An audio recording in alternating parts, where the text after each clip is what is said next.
All right. So we are looking at how to respond to questions in parts 1 and 3. At this point of the test, that marks are being awarded to what you're doing, you need to put in some extra effort. And so unlike the first part, unlike the beginning part, which is non-scoring, that you're given short responses, this time around, your responses should be long. At least spend 30 seconds answering one question. You're given about 2 to 5 sentences thereabouts in response to the question. If it doesn't require you to give very long responses, maybe 5, 6 sentences, and just 2 or 3 would respond to the question, you do so accordingly. So you listen to the question and then you answer. This time around, you are not just giving straightforward answers, because some of the questions would be yes or no questions. You cannot just answer yes and leave it. You cannot just answer no and leave it. You need to include more information to make that response long. Completeness is still featuring over here. Your response should be complete enough. You should give the entire information at this point, and you should be creative. This principle is going to take, the principle of creativity is going to take care of questions to which you cannot relate firsthand. You have no experience, so to say, when it comes to that particular question. Because you are not being assessed on your honesty, because you're not being assessed on how trustworthy you are, and it's just a test to assess your proficiency level in the English language, you can manufacture and create responses to the questions that you are asked. That said, you are thinking about making your responses long enough.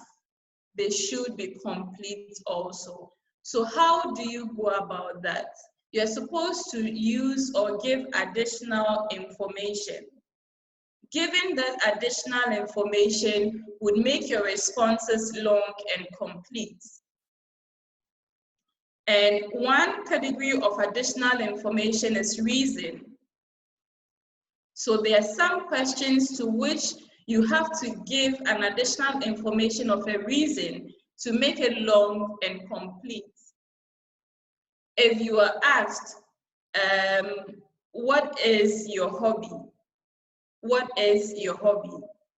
You can just say simply that I love to sing, or I love to write, or I'm very enthusiastic about sleeping, if that is your hobby. Make the response longer than what you have given.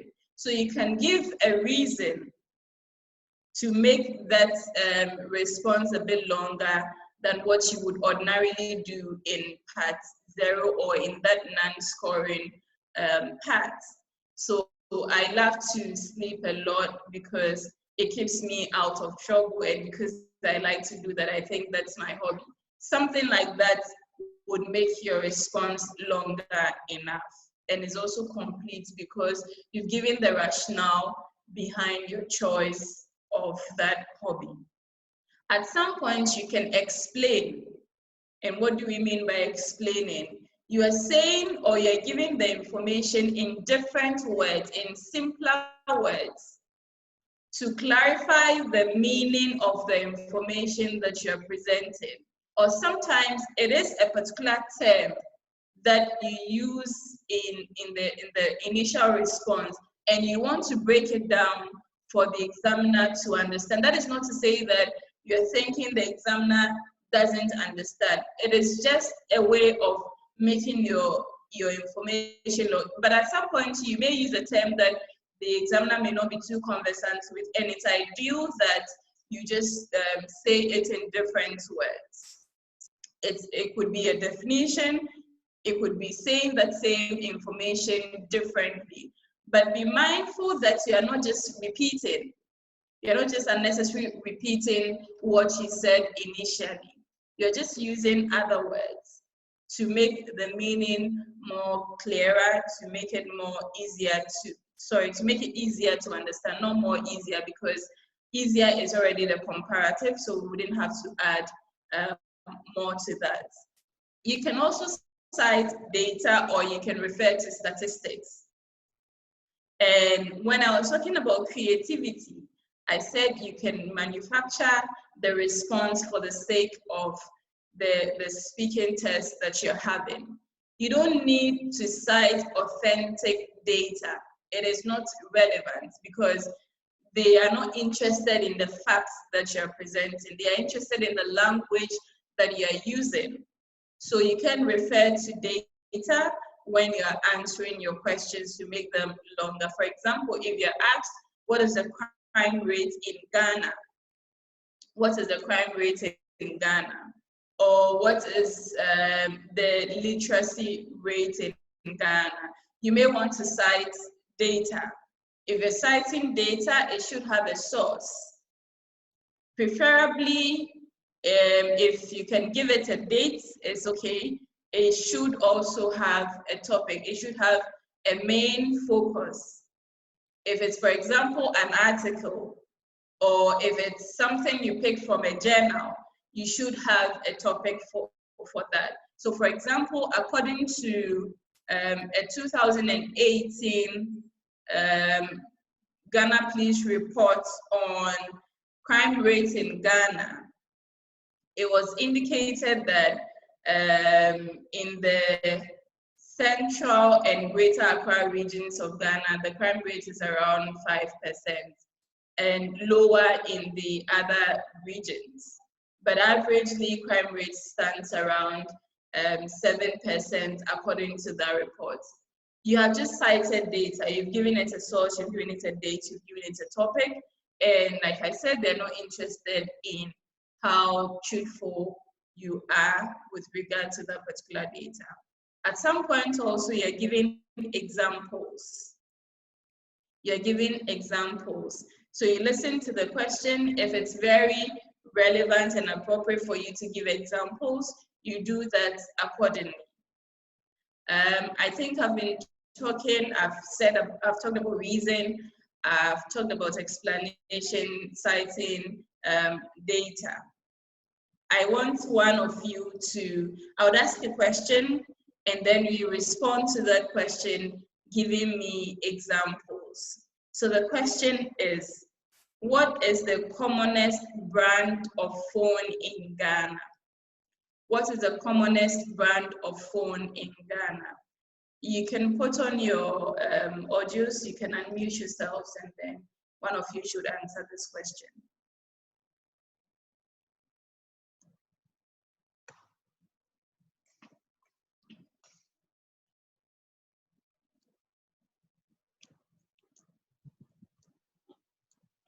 Hello. Hi, Samuel. So let me give it a try. Okay. You said we should go by it using examples. Yes. Okay. So there are so many brands of phones in Ghana, and at first, or some years past, the most brand that was dominating was the Sony Ericsson. That was a very period that I used to know that phones could have functions that could display videos and so on. But recently, there have been so many phones on the market. We have the Samsung, we have the Infinix, we have the Nokia, but paramount among all is the Infinix that I've seen that a lot of people are using. And I believe that it is because of its cost that people could afford. Moreover, people say that they use the phone because of its picture quality. I think. Is that okay? Okay.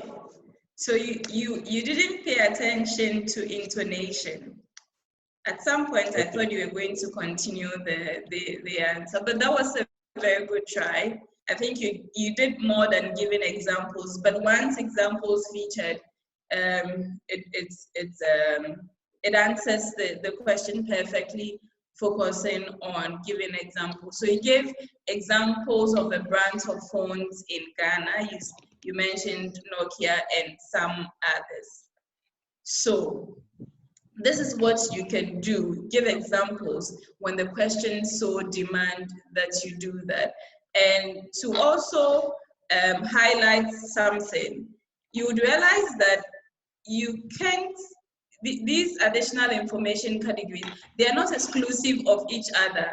It is not as though when you are responding to a particular question, you can stick strictly to one of them. So if it's giving examples, you're just giving examples and nothing else. Sometimes you want to give examples and explain, or give examples and give a reason. That's very fine.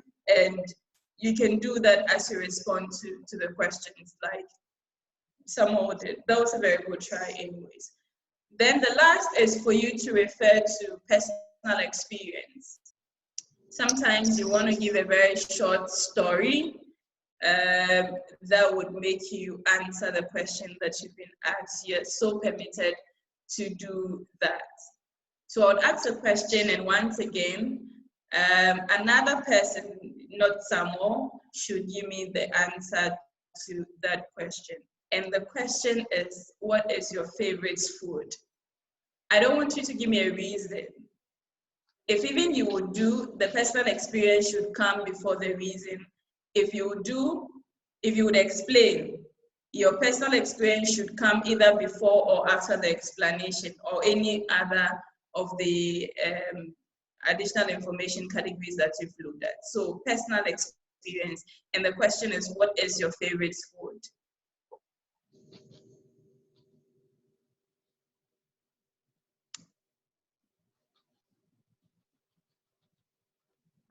Waiting for a response. Okay, maybe let me give it a try. All right. The question, what is your favorite food? Yes. And expecting me to give a personal experience. Yes.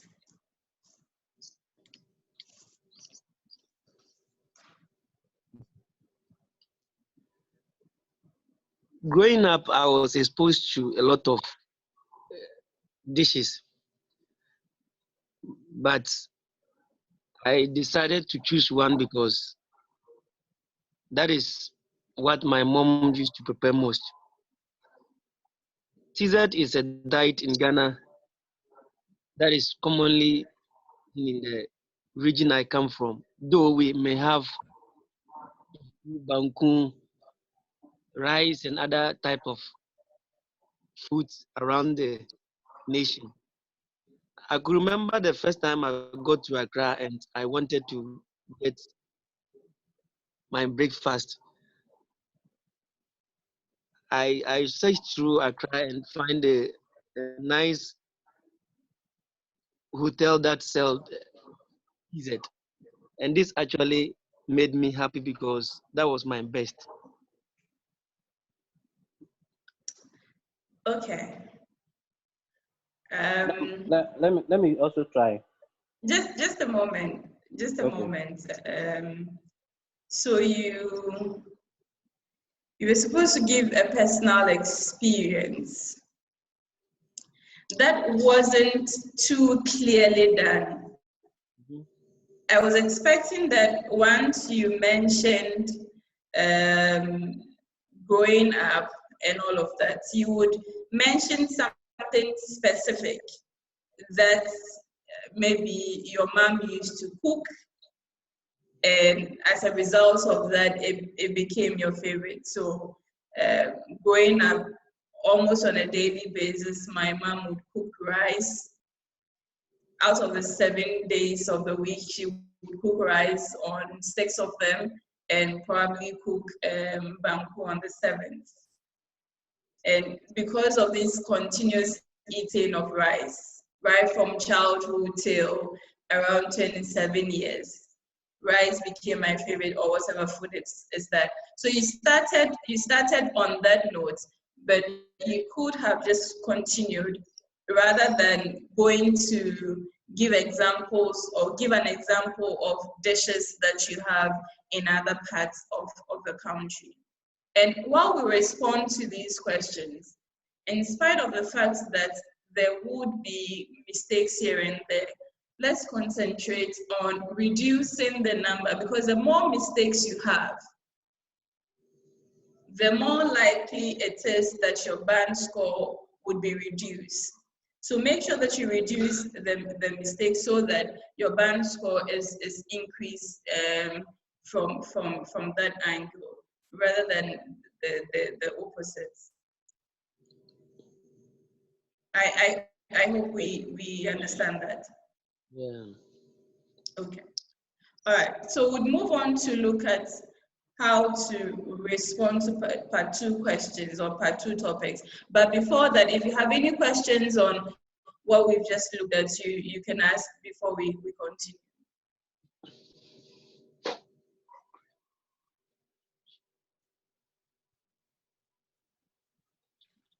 Any questions? Well, I don't have any question, but I only wanted to give it a try. But since you have explained already, we can move on. Okay. All right, so we'll look at how to respond to topics that you're given in part 2. I mentioned that you have 1 to 2 minutes to speak. You're doing a minimum of 1 minute 30 seconds, a maximum of 2 minutes 30 seconds. Beyond the 2 minutes 30 seconds, the examiner may interrupt and ask you the next set of questions. If it's less than that, you may be signaled to say more. The frustrating bit about being signaled to do more is that you would have at that point said everything you have to say. So there isn't much to say, and then you end up just repeating yourself and fumbling, and then, you know, reducing your score for fluency, coherence, and all the other assessment criteria. So you make sure that when you're given 1 minute to prepare, you do a very good preparation. Write down, don't say, okay, this topic is very easy and I can just rattle on and on for even 3 minutes without stopping. If there's anything like feeling tensed during the speaking, then definitely at that point, tension may reduce your ability to speak uninterrupted for 2 minutes or for 1 minute 30 seconds. So make sure, and then the bulleted points you have also, they are not many, just about 3 or 4 of them. And you can do that in just 10 seconds. For example, you're looking at your favorite email, who sent the email, the content of the email, and why it became your favorite. You can just say, you can just answer these in 3 sentences and you'll be done, or even in 1 sentence and you'll be done. And that shouldn't take even 5 seconds to do. So if you're not too careful, you would say everything in 10 seconds. The examiner will signal you to say more and you'll be stuck. Make sure that you use the 1 minute preparation time to do a very good job. Write down everything, not sentences, just words. Reminders to help you remember the things you want to say, and to just briefly refer to the notes you've made while you're speaking. You can do the guideline approach or the IPPF approach.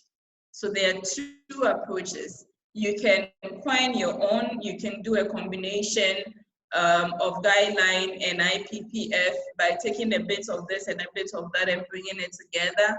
Or as you practice, just see which approaches work best for you beyond these 2 that we're having, so that on the day of the test, you can use that. The focus is on doing something that would help you to communicate very well in the English language to have a very good band score. The guideline approach requires you to stick strictly with the bulleted points that you have. So there's a topic and then there are the bulleted points. So you move from the first to the second to the third, addressing the topic with those bulleted points that you've been given. So for example, talking about your favorite email. Who sent the email? You address that. You say everything about that. You're not just mentioning a particular name. Probably even before you get to the name, you're looking at when it was sent, the circumstances under which that email was sent. You craft a very nice story surrounding who sent the email. Then you move to the content of the email, before why it became your favorite or why it is your favorite. Make sure that you spend between 20 and 30 seconds on each of the bulleted points to be able to do either the minimum or the maximum number of minutes that you're supposed to do. If you're not sticking strictly to the bulleted points that you have, you can do the IPPF. The IPPF, the first one is the I is introduction. And you're going to give your general thoughts about the topic that you have, something that you generally think when it comes to the topic that you've been given. And it could be anything. It could be anything. It could be a quote.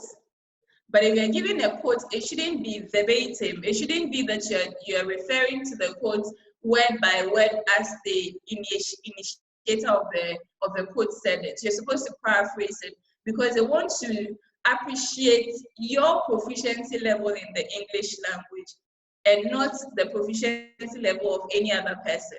So you can paraphrase quotes, you can refer to idioms, you can refer to idiomatic expressions, and all of that while you're giving the introduction.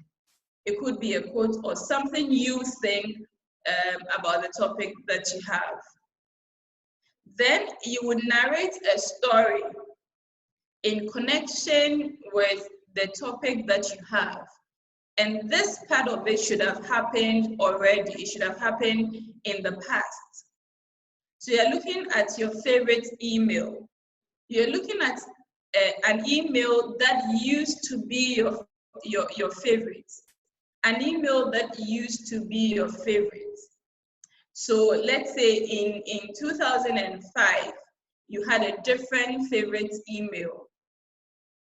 You talk about that using the bulleted points that you have. Then you refer to your favorite email, your current favorite email. You can do this with any topic whatsoever. You're talking about your favorite email at the moment, referring to the bulleted points that you have also. Then you talk about an email you hope would be your favorite, still referring to the bulleted points that you have on the task card or on the cue card. You're telling 3 stories. Before that, you're giving it an introduction, a quote, or what you generally think about the topic that you have. If even you're talking about an interesting historic place that you've ever visited, you can still use the same approach, past, present, future, with an introduction. If you're not using any of these two, like I mentioned, maybe you want to use Guideline, but give it an introduction. You're permitted to do that.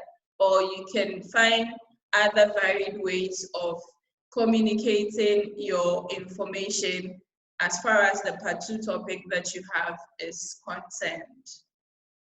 Any questions?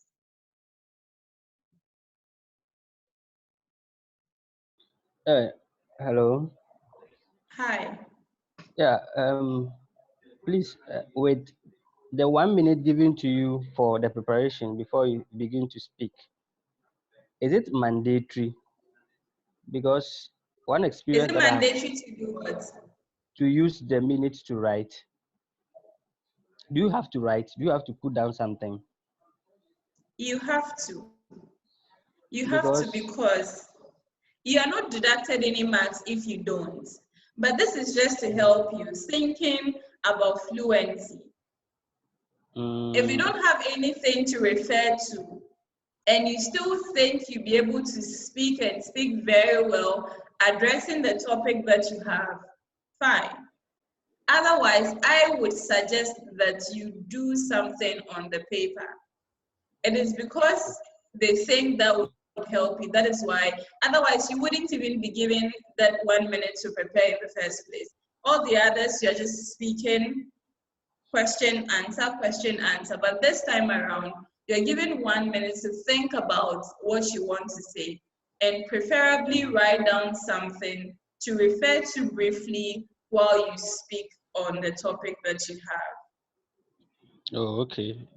If only they are not going to deduct any mark in case you don't put anything on paper, because I realized that after that they take the paper.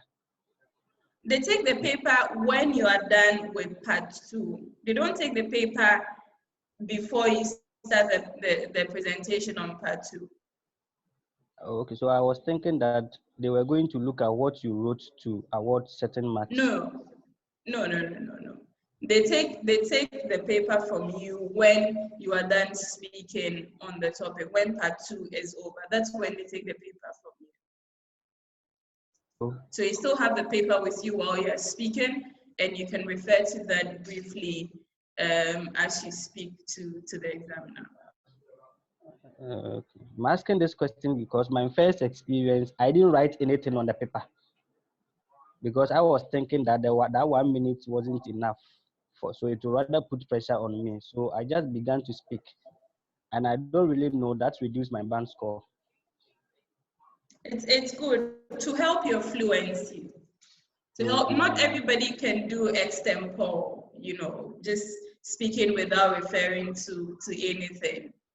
You can do that after you've practiced and practiced and practiced. So when you're given a topic, you can just speak on it in the spur of the moment.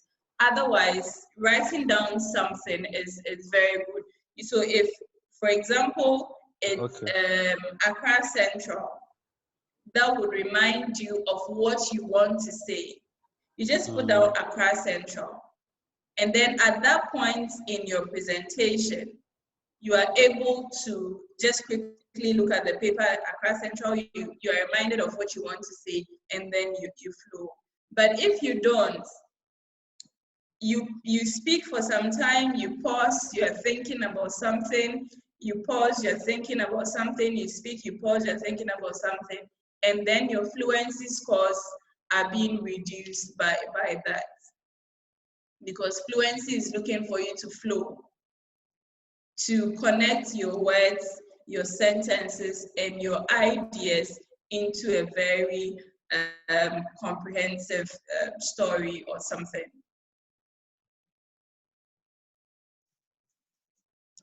Any other questions?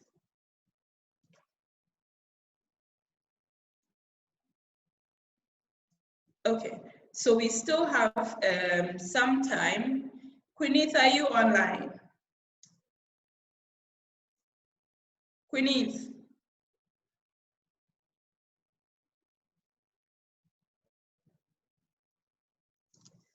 Okay, I don't know what's happening at her end. So would you use the few minutes that we have left to practice if nobody has a question?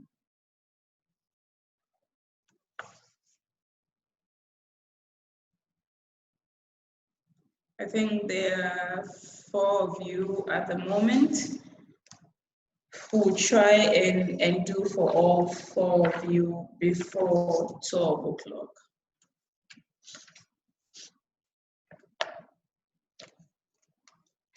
Okay, so who is starting? Who would like to start this part? Well, I can start. Whatever. Okay. Someone wants to start. Okay, so I'll start with you, Ishmael. Okay. All right. Good morning. My name is Dr. Sadu. May I know your full name? My name's Ishmael Thierry. Where do you live? I live I live on the 24th Street of Babri Polyclinic Road, Laura, in the Upper West region. Do you work for school? Currently, I work as a nurse in the Babri Polyclinic. May I have your identification, please? Here you come. Thanks. All right, thank you. Let's talk about family and food. Is family important in your country?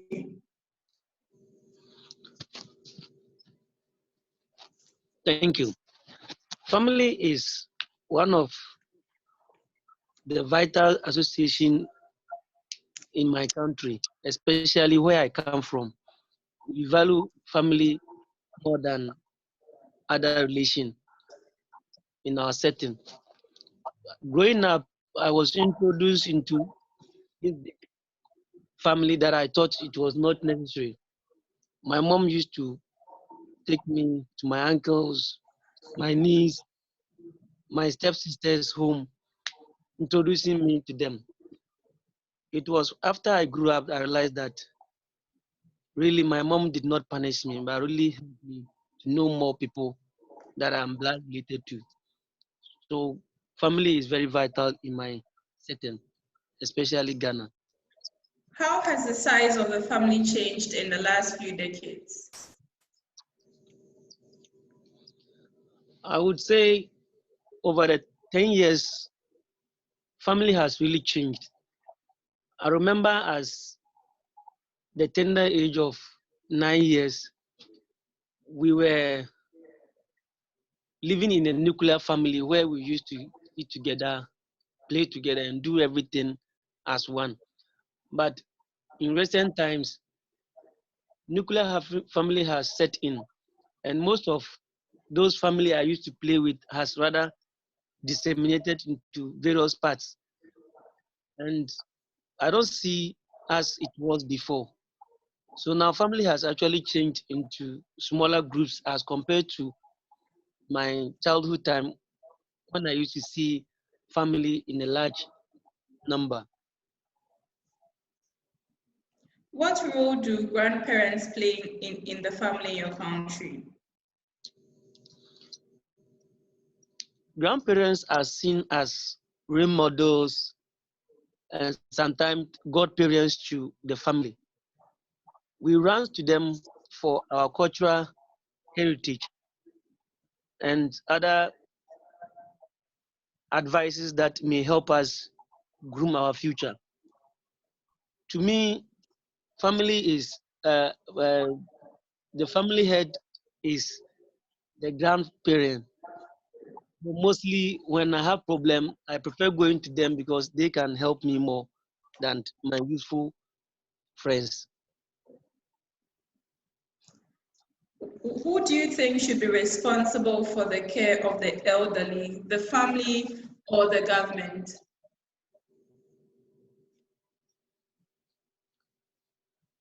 Though government may have their aspect to play for old age, but it is a sole responsibility for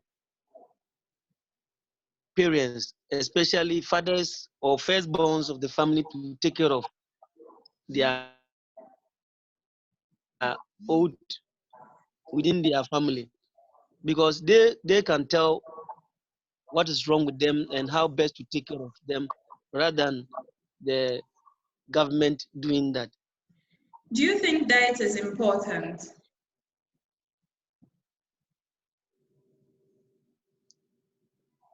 Diet,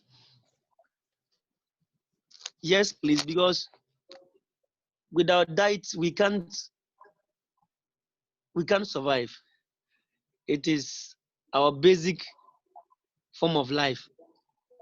So I think that as a human, that should be one of your best, and you should be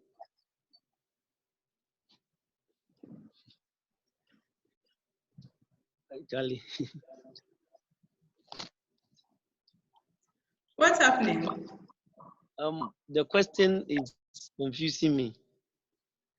I heard diets, but I don't know whether that is the question. Diets or Okay, I'll just skip this part for one reason. I'll let you know why I'm going to skip that. What is a balanced diet? what is What's a balanced diet? a balanced diet is a combination of nutrients that serve a purpose for without building the body, healing the body, and giving the body strength.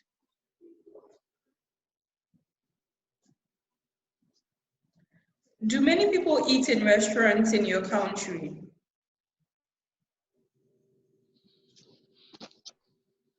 I would say many people in my country prefer eating home to buying food in a restaurant, with the reason that home cooked food are well balanced as compared to um, the restaurant cooked food. And most people also say that it's expensive to buy food in a restaurant as compared to cooking in the homes. So in my country, about 50% of the population eats at home, though few may be found eating in a restaurant. Why do some people enjoy eating out?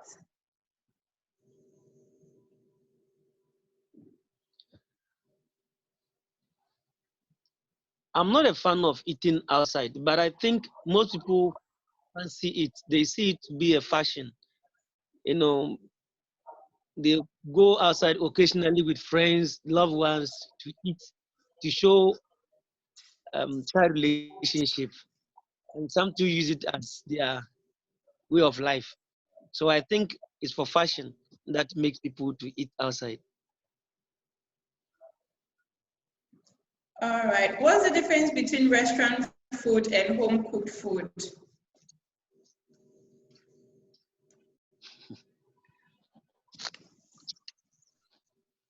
Home cooked food is sometimes based on menu. Most families in my setting eat different sorts of food in a day. In the morning, they have different type of food they eat. In the afternoon, they have different type of food, as well as the evening. But the restaurant food is cooked in bulk. You find various type of food within the restaurant at once, unlike the home where a specific diet is cooked. But in the restaurant, there are varieties of food, so you can easily get what you want as compared to the home, where one type of meal is prepared within a time. All right, thank you very much, Ishmael. I would want somebody else to do the part 2 and another person the part 3, so I'll end it here for you. But before I move to somebody else, I just want to touch on a few things that I noted down when you were answering the question. Okay. Did you say I lives on?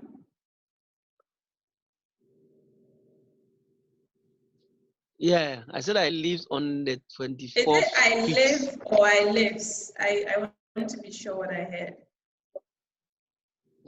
Is with S. Okay, so Live. in a very simple term, I just want to use the S as a plural marker to explain this to you. For verbs, when you add S, they are not the plural forms. They are rather the singular forms for verbs. This only applies to verbs. So I, as a first person pronoun, would ordinarily not use the S marker when you're choosing a verb. So you'd rather say I live on and then she lives on. Okay. They live on. So they live on number 14th McCarthy Hill Street. I live on, or she lives on number 14th McCarthy Hill Street. This applies to verbs. For nouns, the S indicates the plural form. So mango, mangoes, you have the ES at the end indicating the plural form of mango. So know the difference. So you would say I live at or I live on this particular street when you're referring to where you live. Then when I asked you the first question, is family important in your country? You know, it's okay to react to questions when you're asked during the speaking test. But then the reaction should be appropriate enough. I don't think thank you is ideal when you're doing the speaking test. So they ask you a question and you say thank you before you answer. I think that is not too necessary to do. But any other reaction, a wow, probably that's interesting, any of those reactions are more than welcome, rather than thank you. At the tender age of 9, you've already mentioned that you're referring to your age. So you were not supposed to add years. You're not supposed to say at the tender age of 9 years. That's more or less a tautology. So at the tender age of 9, or at 9 years old, not age and years together in the same sentence.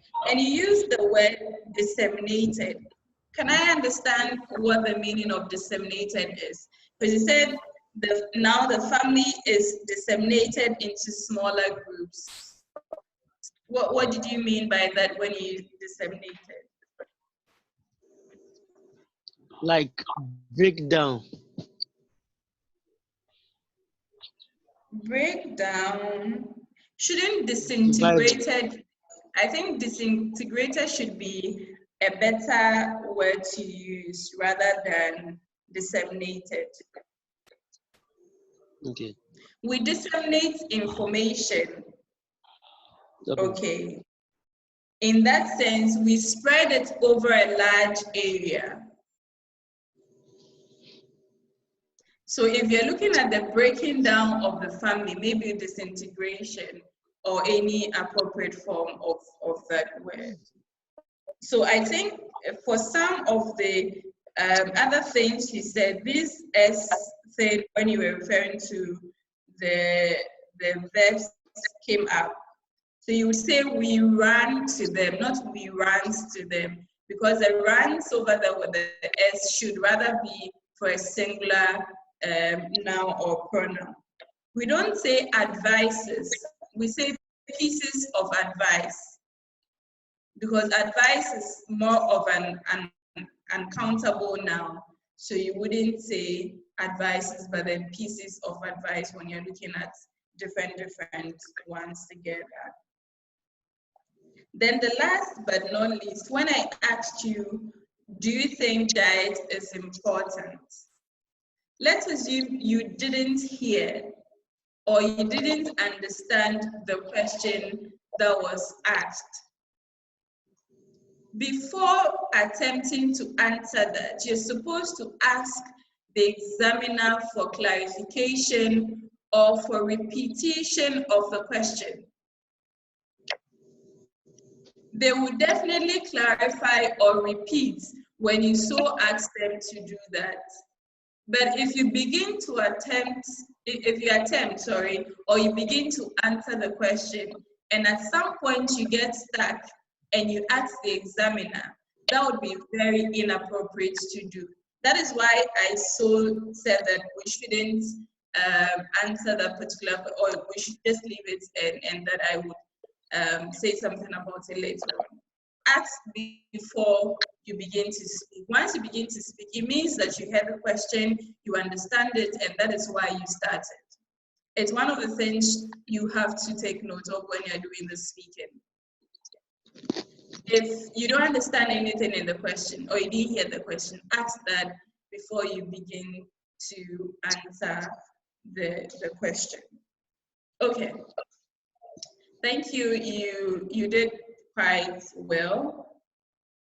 And I'm sure with more practice, you should be able to get even a band 8 or 8.5 in your speaking. Thank you.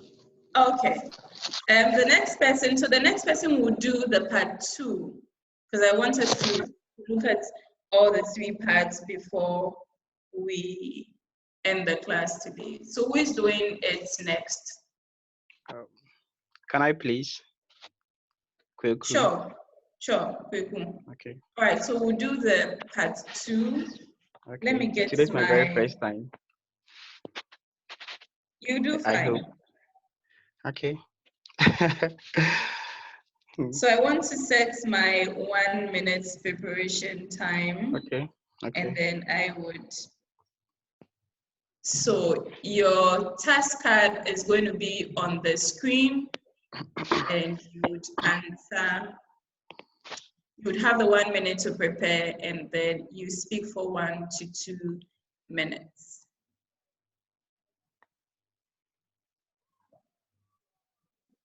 Can you see the screen now? Yes, please. I can. So describe a time, your task is to describe a time that something good happened to you. You have 1 minute to prepare. You may begin.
Okay, so your 1 minute is up, and you have 1 to 2 minutes to describe a time that something good happened to you. You may begin. Oh, okay. I could remember my time during my posting to say, actually it was then that I was being posted to a different environment, a different place to say altogether. That was my very first time. I knew that place. I didn't know even where I was going. So to say I reached my destination, it was quite hardly for me to get a place, an accommodation to get. But then I fortunately met this beautiful person who actually I talked to him about my problem, and he was ever willing to really help me. I wasn't expecting this good thing to happen to me though, because I had knew no one. I had really knew no one at that place. I thought I would really be. I thought it would really be a very difficult task. I knew of course it would be a very difficult task for me to. But then it was just out of blue moon that I met this person. The more reason why I think this good thing really happened to me is that um, had knew, or I don't know this person at all. I really don't know this person that I met. He had even heard of me, but then because he really listened wholeheartedly to me, um, he was ever willing to help. So he really gave an helping hand to me. He he really accommodated me for a while before I later find a place on my own to live. So this is the few thing that I can really say I could remember that something could really happen to me. Okay, thank you, Kweku. Aish. Did you put down anything? No, really, I I didn't. want to believe you didn't write anything. Yes, I didn't. Yes. I didn't. I just realized you didn't write anything because of how it was going. So Yeah. this is the essence of putting down something. Okay. Okay. So Okay. what happened? So you write, let's say your first word is posting. Then if Okay. it's a date, maybe 25th January 2005, then you mention the name of the place, you write the name of the place or something. In Okay. that particular order, you'll be able to organize your thoughts very well. Yeah. Yeah. Rather than, speak, because it's quite difficult to speak offhand Yes. without Yes. anything to refer to. It will take a lot of practice. So try to, even if you just have 3 or 4 words or 5 words, which I doubt that will be all you will write during the 1 minute. Even let's say you have 5 words, at least they will serve as a good point for you to start. And while you start with these ones, then you're thinking of something else to say in addition to what you've put down. So let's try and make the notes when you're given the 1 minute to do that. Okay. The major problem with what you did, or shouldn't be a problem. The major challenge you had was tenses. Okay. This was something that has already happened. Okay. Okay.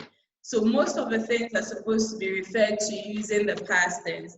So I don't know this person should have been, I didn't know this person, because at the point you were meeting the person, you didn't know him or her. And you describe this person as beautiful. So I was just expecting to hear a lady, except of course you want to be idiomatic and refer to this man as a beautiful person. So maybe he had a beautiful soul, or this person has a beautiful soul, something like that.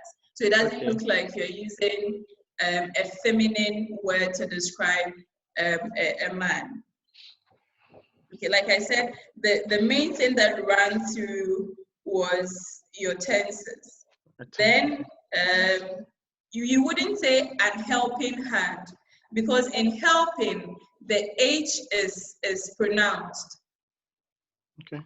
Okay, so you would say a helping hand. Then it should be out of the blue, not out of blue. So out of the blue, that's the idiomatic expression, out of the blue and not out of blue. I wouldn't say more on this, but it's a good try. Just make sure you make the notes during the 1 minute so that your fluency isn't really affected. We'll move on to the last part, and who would do that?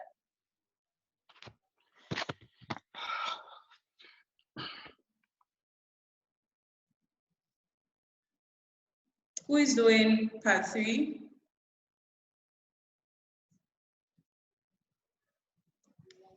Let me try. Okay. Do people always experience happy moments?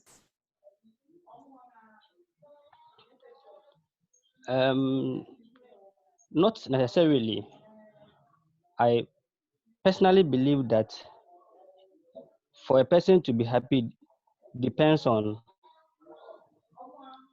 that person, or depends on that very individual. There are certain situations that things will be so well for you.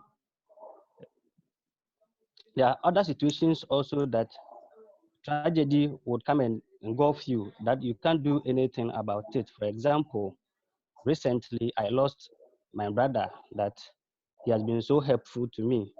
Initially, I had a job, so I was so happy and I didn't know that a tragedy like this would happen to me. But since I had no control over it, I realized that that is how life is. Sometimes you'll be happy and sometimes also you'll be sad. How do people in your country generally react to pleasant happenings? Please, I come again. How do people in your country generally react to pleasant memories or pleasant happenings? I think the reaction to good memories or good things that happen to people in their life depends on the individual. Some people are very hyperactive that immediately they hear good news or good things happen to them, they begin to celebrate.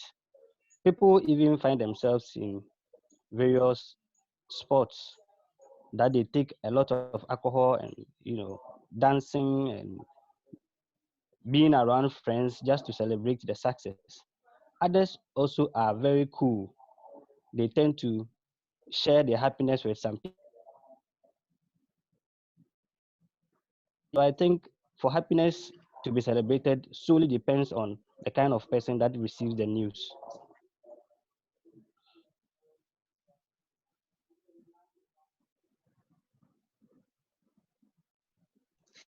Can strangers contribute to our happiness? I didn't hear you. Can strangers contribute to our happiness? Hello?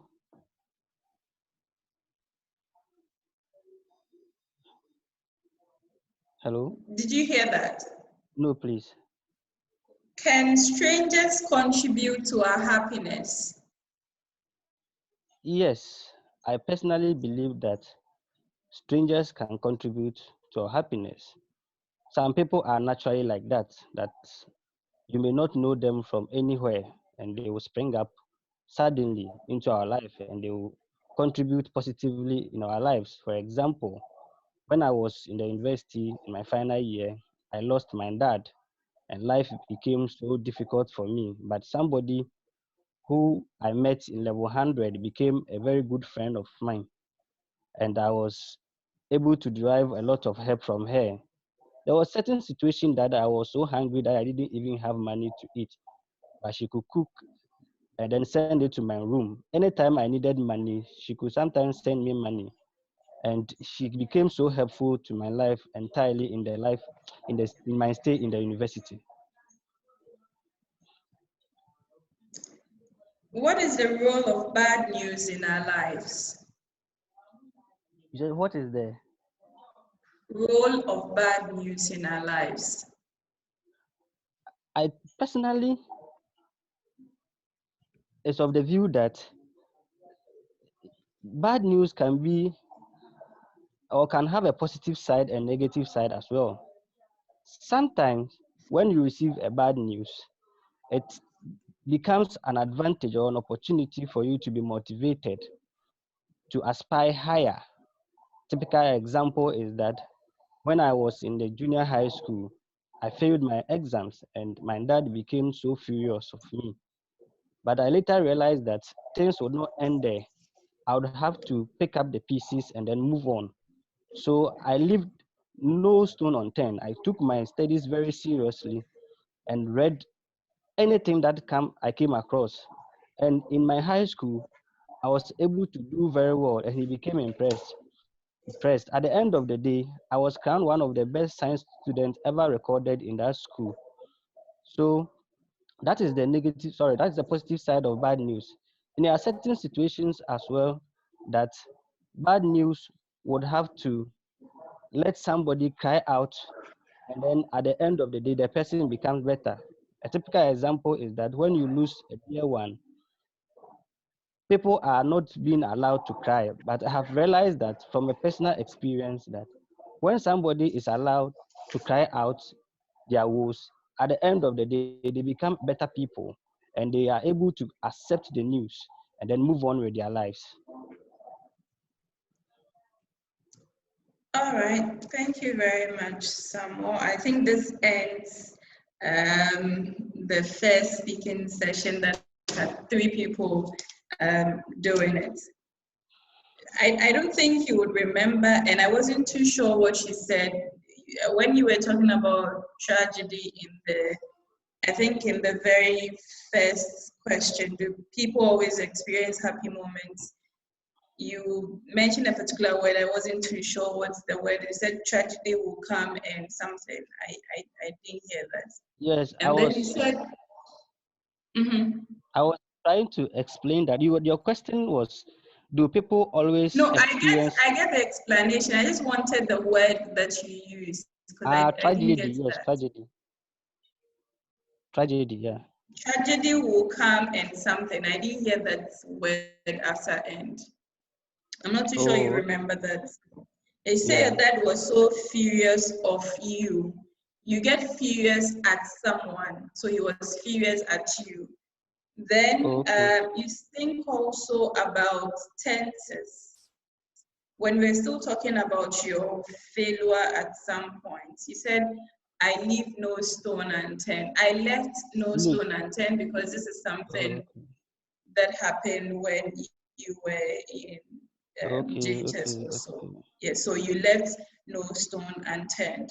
You always think about grammar. And I think you thought about the categories of additional information that we've talked about, probably that contributed to your fluency. When you're able to think about what additional information you want to give, even without getting the exact thing you want to say, it's still a plus.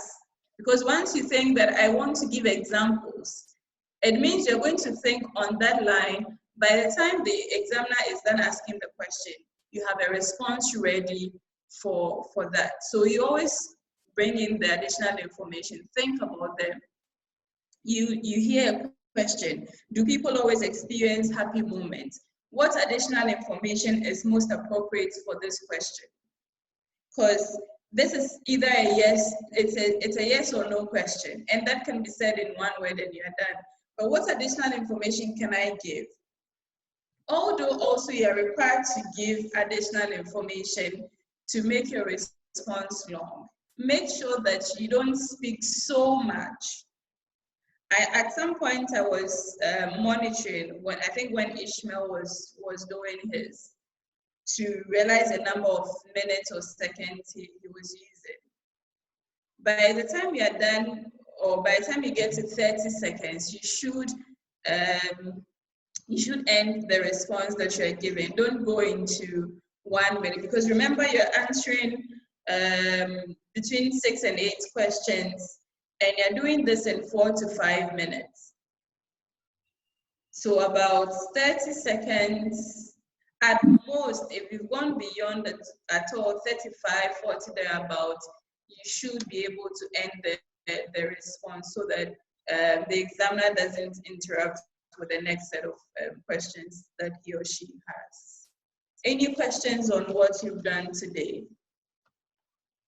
So generally, how was the performance, my speaking test? It's a good starting point for all 3 of Oh, you. no, Yeah. okay. Any questions on what you've done today, looking at the speaking component?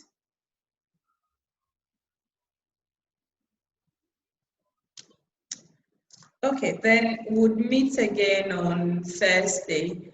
Do try and submit your assignments on the deadline, either before or on the deadline, so that I'm able to send you your feedback as early as possible. Madam, please, with the assignment, Mm-hmm. what if you have your essay on 2 pages? Do you have to take 2 shots or more? Yeah, you scan both pages. It could be in one document. So yeah, when it's finished scanning the first one, you can just add a second page and then scan. It becomes just one document. So you have 2 pages in there. Okay, the last time I called you, I resubmitted the reading assignment, and I don't know if you have seen it. Check your email. Oh, okay. So I'm not fond of checking my emails. I know. All Alright, so you all enjoy your afternoon and we'll meet again on Thursday. All right.